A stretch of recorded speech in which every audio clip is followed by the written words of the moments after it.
Mga bossing, para po sa mga naghahanap dyan ng hatchback na automatic transmission, pandile driven, panghatid sundo sa mga estudyante, mga bossing, ito highly recommended natin mga boss. Ano? So pasensya na mga bossing kasi ngayon ulit tayo makapag-vlog kasi month of May, ang dami natin deliver mga bossing kaya hindi tayo makatutok, and same time sa ano pa lang mga bossing, sa my day pa lang mga boss, marami na tayong nare-release mga bossing, so hindi na natin magawa ng review. Last week naman ng May mga bossing, may dumadating sa ating unit kaso hindi pasado. Kasi alam niyo naman masyado tayong mahigpit sa mga unit mga bossing. Then for now, eto, meron tayo doon dumating dito mga boss na Toyota Wigo na kulay red. Yan, shoutout kay Idol.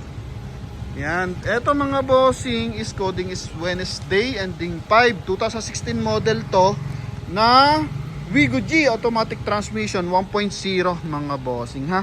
Panalo natin to sa bidding sa Toyota Passion Tama mga boss. Yan. So pinagawa lang natin dito kalampag mga bossing sa kaliwa, tapos bumper natin mga bossing. So pinapinturahan natin ng bahagya. May mga gas-gas mga boss pero walang accident issue, walang baling mga panel yan mga bossing. Ano? Alright, so sa mga nagkaka-interest dito, pwede nyo panoodin mga bossing ha. Sa headlight muna tayo, so walang basag yung ating mga headlight mga bossing. Malinaw pa rin naman yan. Then sa ating paglight mga boss, wala rin basag yan. Naka-chrome pa yung ating paglight housing.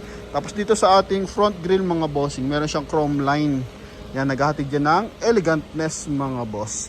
Tapos sa ating naman side mga bossing, makikita mo rin, may stripe ng chrome line mga bossing sa kanyang pinto. So dito pag sa side mo tiningnan, makisig, di ba? Okay? Then same time, eto po pala is ano mga bossing, mileage 73,000 km. So papakita naman natin mamaya mga boss, no? Sa ating gulong mga bossing, ano to, R14, rim 14 yan mga boss. Sa likuran, Dunlop tires. Dito sa harapan, China brand lang to mga boss. Na series 2022 mga bossing, no? Or 2023. Series 2023 pala, sorry mga bossing.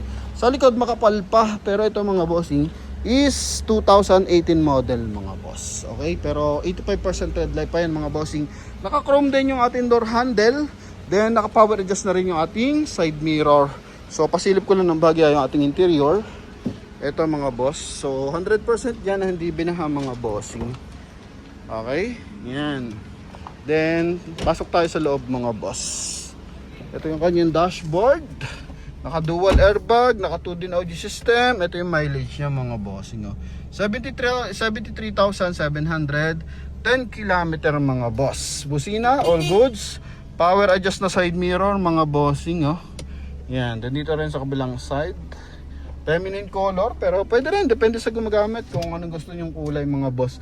Red naman, so visible na visible ka kahit araw, kahit gabi mga bossing. Pagdating sa ceiling, wala mga lundo mga boss. Kompleto sa ating mga hand grip. Then sa ating sun viper, naka-plastic pa yan. Okay, sa upuan naman mga boss, walang mga ano yan, punit mga bossing ha. Okay, so may mga stretch board ng konti pero walang mga punit. Chrome ang kanyang door opener. Tapos may chrome din dito sa kanyang aircon mga bossing, sa kanyang aircon blower. Yan, tapos dito naman silver accent. So automatic transmission to mga boss. Okay, basina, all goods mga bossing. Central lock natin, dito yan ha. Okay, tapos window, ito. Tapos sa kabilang side, ito mga bossing. Okay, so ito naman yung sa right side mga boss. Dalawa yan mga bossing. So all goods lahat ng ating mga window mga bossing ha. Ito yung kanyang likuran. So punta tayo sa likod mga boss. Open na rin natin yung ating engine bay para mamaya silipin na lang natin yung ating engine bay. 100% na hindi binaha mga bossing. Yan, wala mga kalakalawang yan mga boss ha. Oh, kitang kita yan mga boss. Ito yung kanyang second row. Ito, belt bag lang to ni Idol mga bossing, huwag nyo napansinin yan. Ito yung kanyang floor matting. Sa baba yung ating tools mga boss.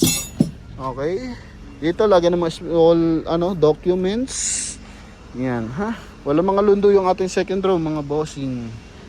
Okay, tapos ito yung ating door funnel mga boss. Dito lang sa likuran, so walang basag yung kanyang taillight mga bossing ha. Open ko lang pala, sorry. Wala pa tayo dito isang concern. In order na naman natin ng pyesa. Tsaka minor lang, mura lang naman yung pesa na ito mga boss. Eto, so siguro darating na yung mamaya or bukas. Eto mga bossing, oh. Loose na yung ating stopper. Yan, so medyo delikado na yan mga bossing kapag binigay natin sa buyer. So iba, pinapalusot pa yan. So sa atin, papalitan na lang natin mga bossing ha. Then walang basag yung ating tail light mga boss. Ito yung kanyang mga boss, ibagsak ko na lang sa akin para hindi na bumagsak ng malakas. Ito yung kanyang seat cover, kasama na rin yan. Tapos yung ating spare tire, nakamags na rin mga boss. Okay, early warning device natin mga bossing ha. So ito lang, mura lang naman to, 250 ata isa nito or 300. Pero inorderan na natin mga boss. So wala na yung gas-gas dito ng konti. Okay, tapos dito sa kabilang side mga bossing. All good siya, bago ng loob na ito mga bossing ha. Oh. So naghahanap po dyan ng pang daily driven mga boss, pang hatid sundo sa estudyante, pang opisina. Yan, ito all goods mga bossing. Okay, may mga konti scratches, dent ng bahagya nasa banaw yun. May nakita kong dent dito eh. Dito ba yun? Hindi ko na makita sa sobrang liit mga bossing. Alright, pero may napansin ako dito mga boss, no? Yan. Mga small na scratches mga bossing. Yan, di ko makita kung nasan yung dent mga boss. Okay, so tingnan natin dito sa angulo. Oh, unat na unat naman yun mga bossing. Oh. Kabilang side. Ito to. Yan lang mga, maliit lang kasi mga boss. Okay, tsaka ito. Yan lang mga bossing ha. So punta tayo sa ating engine bay. Makina na ito mga bossing, 1.0 na gasoline engine, timing chain, naka ABS. Okay? Yan, walang mga leak yan mga bossing ha, importante sa atin yan.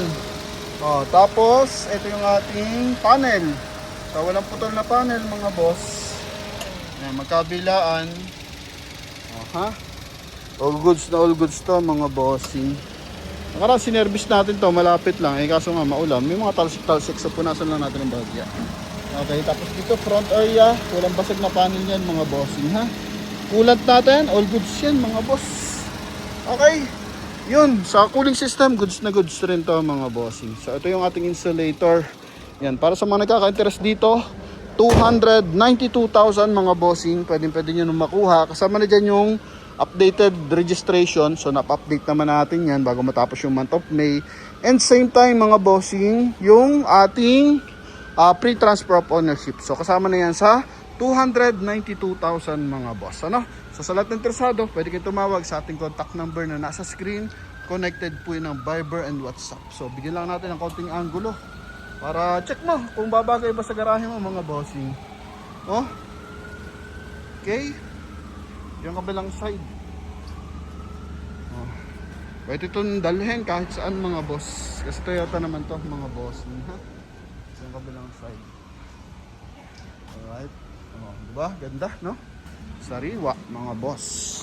Noong nakaraan, may dumating din sa atin na Wigo, mga bossing. Kaso, di ganun kasariwa, kaya hindi ubra sa atin, mga boss. Pero ito, maayos na maayos to, mga bossing. Floor matting lang, punit lang, mga boss. Then the rest, all goods na, mga bossing, ha? Ready to use na to. Pwede na to sa long drive, mga bossing. Then, kung gusto nyo double check, pwede kayo magdala ng mekaniko. Walang problema sa atin yan. Nakatransaction naman natin. Nakaraan, LA. Yan, yung mga sikat na nagche-check ng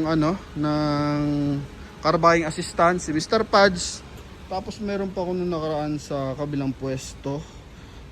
Nakalimutan ko na eh. Yung chinek yung ating Toyota Vios na 32,000 lang ang mileage, mga bossing.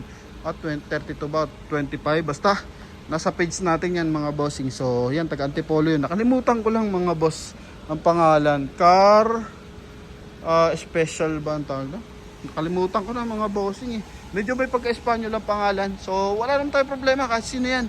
Open na open tayo dyan, mga boss. Basta maayos mag-check, mga bossing. Okay, kaya paliwanag yung mga bagay-bagay, mga boss. So, pwede yan, mga bossing, ha? So, yun lang, mga bossing. Thank you very much and bye-bye.